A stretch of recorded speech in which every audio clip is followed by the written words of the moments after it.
Well, my name's Danny Snelling. I've been a franchisee now for over 10 years just. James Pink was a very big part of my decision making. I've done all the franchise shows, went to all.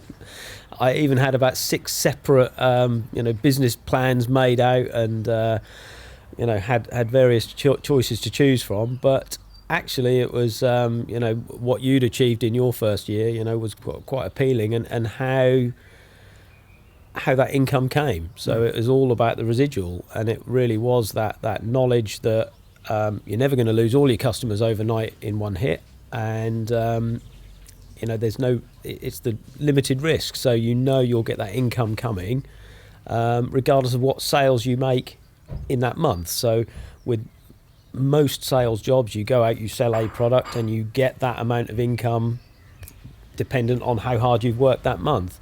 With our industry, it's very different. It might only be a small amount, but it's a ever increasing amount that grows. Well, I can't actually account for a single lost customer due to anything we've done, or a customer being cheaper or anything like that.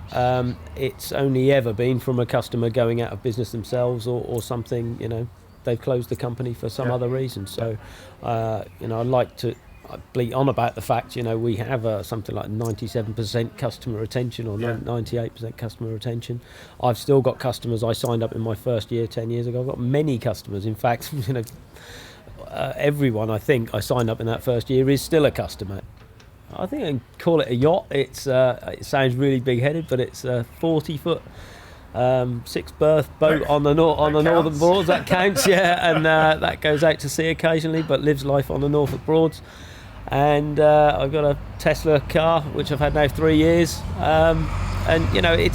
I would never have dared make purchases like that if it was a sales-based industry or a fluctuating income, because I know what I'm going to get each month. I know I can comfortably afford those things because of that residual income. It's around 30%, perhaps 32%, I think, from last count. That's probably the best thing about it, really.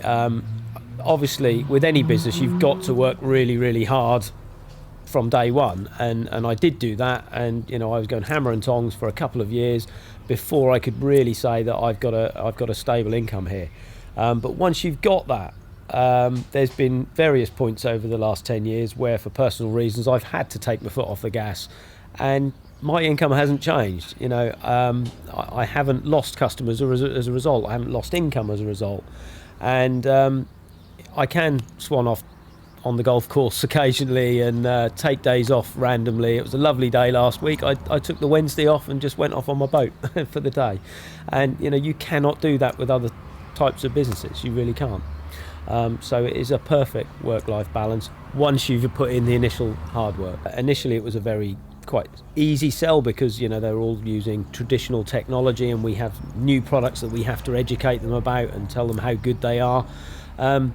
Now it's a little bit of a changing climate because people are more aware of it, so it's easier in a sense because they understand the technology's there, and really it's just voice over IP. Exactly, voice over IP, and that's what it's all about now.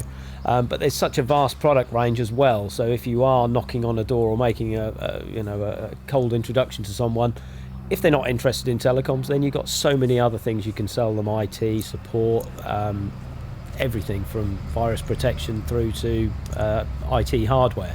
So if you don't get a yes for telecoms, you can say, well, have you looked at your commercial power or anything else? So there's always something you can get a foot in the door through.